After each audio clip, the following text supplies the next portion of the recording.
Hello and welcome back to the Mama Africa podcast. I'm your host, the HOD of the PSP. Like, share, comment on the video, subscribe to the YouTube channel, enable notifications to receive all the updates from these episodes, and of course the main podcast that dropped earlier today on the channel. Follow us on social media, and of course listen to us the main podcast on Spotify, Google Podcast, or any other platform, and listen to this one on YouTube. Hopefully we will do just fine, I think, for the weekend. I don't know if I can produce one on Sunday, episode on Sunday or not. It's up in the air, but definitely you're up in here for this one. Join us for more, and you're welcome. And of course, we're talking round 3 of the African Champions League, which kicks off this weekend. Of course, we're kicking this off by Group A, as usual, group by group, and we kick things off in Sudan as Al Merrikh host Al Hilal in the Sudanese derby, and this one is going to be back and forth, obviously, both games in Sudan, and this is going to be an important game for both sides, obviously, who are, third and bottom of the table, respectively, obviously, with Al Merrikh missing a game against Al Ahly that will play next weekend in 5th of March. I thought, from the couple of games that I watched, the game I watched for Al Merrikh against Mamelodi Sundowns, and the game that I watched for Al Hilal against Al Ahly, I thought maybe Al Merrikh would be the better side equipped to win. This one certainly felt like the side that has more going to it offensively than Al Hilal Omdurman did against Al Ahly. They weren't impressive in both games they played against Mamelodi Sundowns and Al Ahly, Al Hilal, and definitely Al Merrikh from the game they played against Mamelodi Sundowns showed that they can stand with the biggest of the boys. And I'm still adamant on my opinion that this game is going to be big for Al Merrikh if they want to qualify, and I'm still adamant on my opinion that Al Merrikh might be the closest of the two Sudanese sides to get into the qualification, to qualify alongside Al Ahly, I suppose, on top of the group, although that's still not the case at the moment.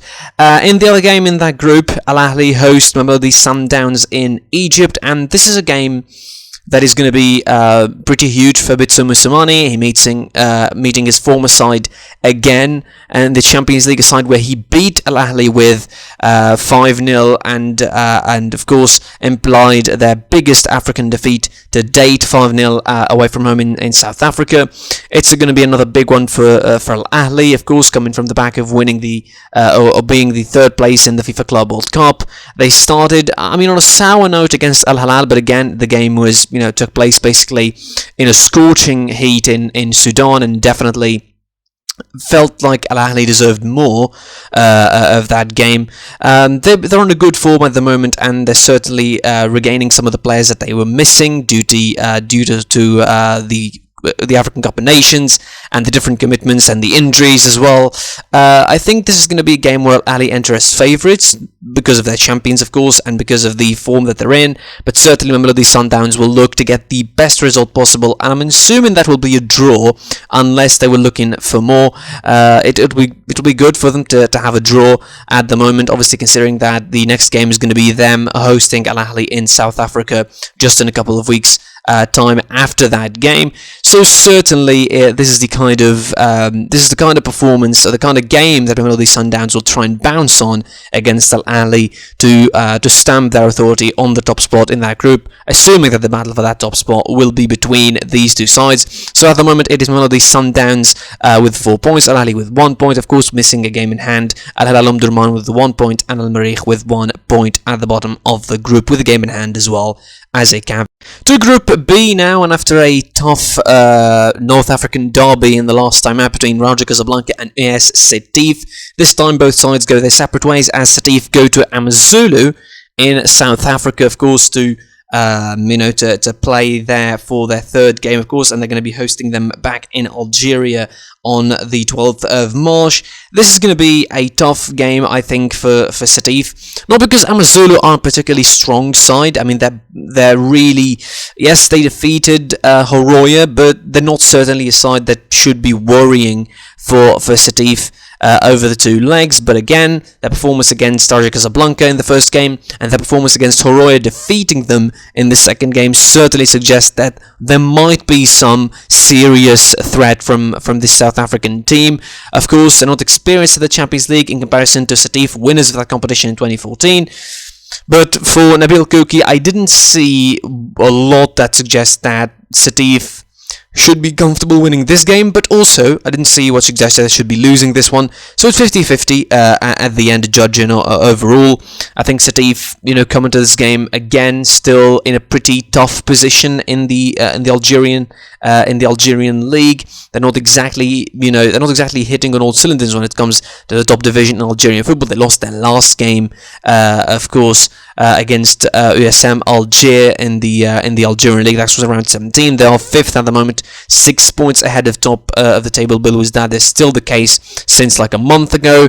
And again, it's going to be a tough game against Amazulu, a side that is doing just about fine in their own league in the South African division. They're 7th at the moment, 20 points of Mamelodi Sundowns, of course, playing the Champions League Group A and top of that league after 21 games. Certainly, Amazulu, they'll try and take the best result possible out of this one. Maybe they will settle for draw. Maybe they will try and be more attacking minded and try to win the game, obviously, which is going to be a perfect result for Amazulu, and we'll see them get 6 points on the board, which is going to be a big blow for Setif. But again, the second game is in Alger in a couple of weeks' time, so they might get their chance to avenge that loss if it happened in Alger. The Moroccan side in that group, Raja Casablanca, will play again at home, and this time is going to be against Horoya. And listen, this should be a game where Casablanca absolutely demolish Horoya Conakry. I'm not going to say it just because Raja Casablanca are stronger, but because Horoya haven't been impressive at all. 2 losses in a row, and in ways where they were the better side in both games. They were the better side against Setif. They were the better side against Amazulu, but certainly lost both games in a tight scoreline and a very disappointing performance for them. For Raja Casablanca, they are now embroiled in a pretty tough, title contention with Wydad, 5 points behind Wydad Casablanca. It might be a little bit hard domestically for them. African-wise, it's also been hard for them. They won their last 2 games in the competition by 1-0 results, which are not exactly the greatest of results you can pull off. I mean, the game against Setif was pretty boring and pretty, lackluster from Raja Casablanca, if anything. But the 1 goal separated the 2 sides, and they got the 3 points. I mean, I'm not going to really doubt their qualification from the group, but I'm going to doubt how they perform leading into that group. They're a side that is familiar with being in the Champions League and performing at the highest level. Will they qualify with a perfect mark? We will wait and see. Certainly, it's going to be a pretty tough game, still with no crowds in Morocco against Horoya Conakry, a side who pretty much at this point have nothing to lose. They will play for the best of it. They will try their opportunities and the best of their opportunities to get the best result possible away from home to Raja Casablanca and avoid losing, and particularly losing in a big scoreline. Raja Casablanca 6 points at the top of the group. Amazulu and Setif with 3 points. Amazulu with the second place thanks to the goal difference in the away games. Setif 3 points, and Horoya Conakry with 0 points at the bottom of the table in that group. To Group C, again, the group that matters the most to me in this competition, and it is indeed a Tunisian derby in that group between Esperance Sudanese and Etoile Sportive du Sahel. This is another chapter of the, let's say, recent long history of matches between the two sides in Africa. They played each other in the 2011, 2012 group stages. They played each other in the 2015 CAF Confederations Cup group stages, in the 2017-18 Champions League quarterfinals, and this is yet another chapter, of course, in their recent African rivalry over the last decade or so. It has been one-sided when it comes to the Champions League, let's be fair. In 2011-12, Esperance won both games. In 2017-18, Esperance won both games in the Champions League as well. So the recent record between the two sides as far as the Champions League is concerned definitely, favours Esperance Sudanese in this one. Their recent performances in the, Those performances, as far as the league is concerned as well, favours Esperance de Tunis. It's not exactly the best of performances for Etoile Sportive du Sahel. Their season is not going that good as far as Etoile are concerned. The draw against Running Galaxy, I think, was pretty rough. They could have gotten 3 points, but they lost them at the end. It's certainly not the best of seasons for Etoile Sportive du Sahel. All things considered, administration-wise, finance-wise, there was loads of problems. They're playing to avoid relegation, basically, in in Tunisia.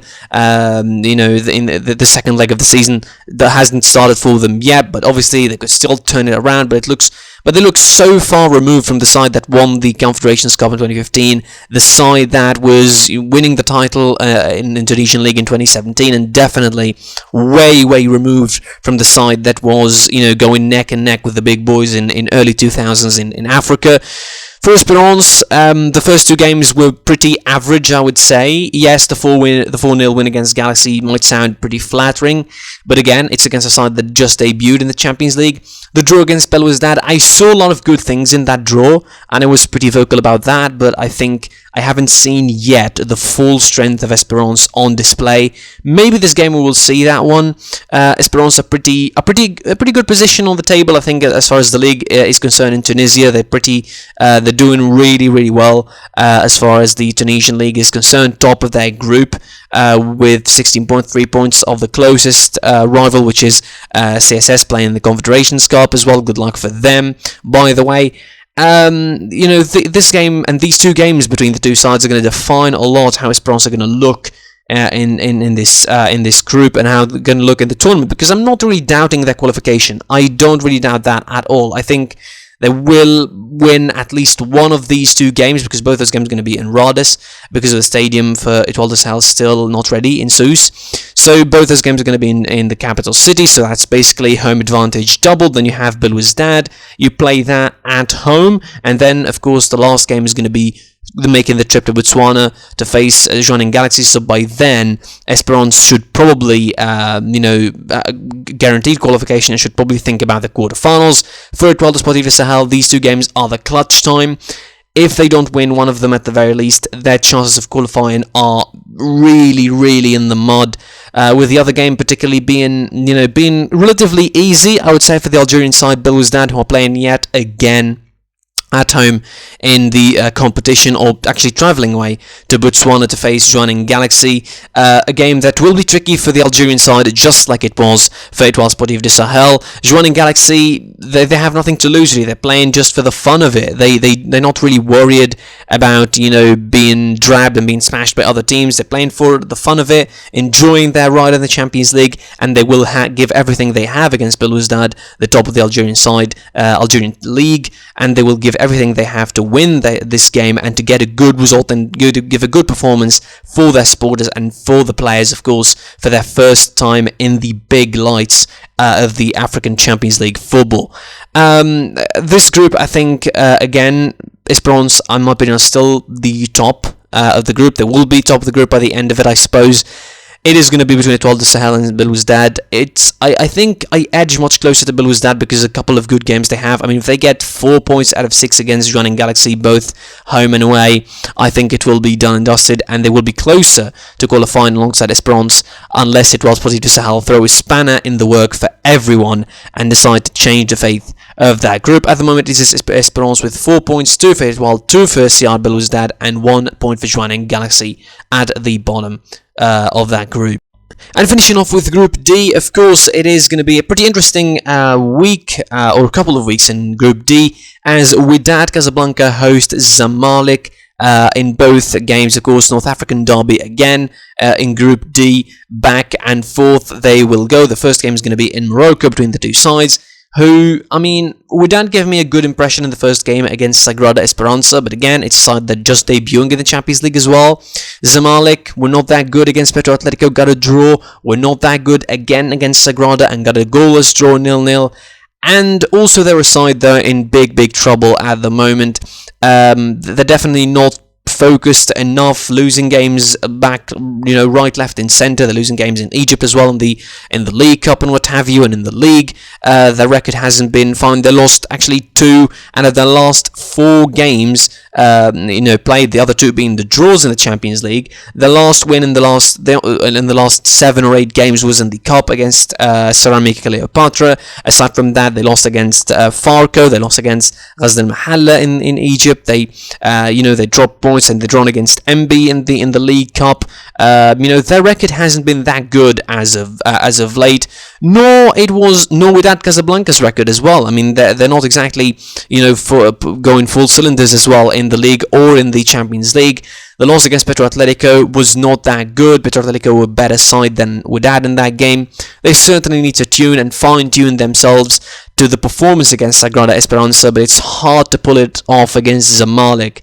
It's still a hard game. It's still a very tight game to call between these two, but definitely, Wydad Casablanca, I see him in a much favoured position to win against Zamalek and to give a good performance against Zamalek, who are pretty terrible at the moment and in a big mess. As I mentioned, their results are all over the board.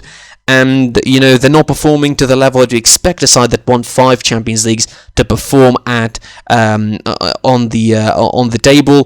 2 points out of 2 games, understandable for Zamalek, but the loss for Wydad Casablanca against Petro Atletico was surprising. At least they have a good cushion in the Moroccan league, so they don't have to focus on that at the moment. The Champions League is surely going to be the first and the foremost attraction for Wydad Casablanca as far as they are concerned. Obviously, Zamalek again, a side that are looking to clinch to any smidget of hope of qualifying. Of course, if they lose this game or they draw, maybe their chances of qualifying, of course, will be very slim. Last season they lost their place. They ended up being third, and that was all of their fault, because really people trying to push the narrative that Esperance and MC Alger at the time tried to make a sort of an accomplice against Zamalek qualifying, but this is not the case really. It was Zamalek's own doing in that group, losing games and dropping points when they didn't need to drop points. So it is exactly the kind of game for Zamalek now where all their future in the Champions League depends on it. I favour Wydad just slightly because they have the quote-unquote home advantage, although no crowds again, but definitely a side that looks at least much solid than Zamalek on paper, although Zamalek have some good individuals as well to rely upon, including former Wydad Casablanca guy Ashraf Ben Shaka. The other game is a Angolan derby between Sagrada and Petro Atletico. Sagrada will host first, both sides with I think good credentials to go through. There will be wild cards as well. I think Petro Atletico may be the much better equipped side than Sagrada for their experience in the African sphere. That's it for this episode. Like, share, comment what you think below, and subscribe to the YouTube channel. Enable notifications to receive all the updates from this African podcast and all the episodes of the main one, including the one that just dropped earlier, of course. And follow us on social media and listen to the main one on Spotify, Google Podcasts, or any other platform. And until tomorrow's episode, take care and goodbye. Behind closed doors, I'm a fool for your love.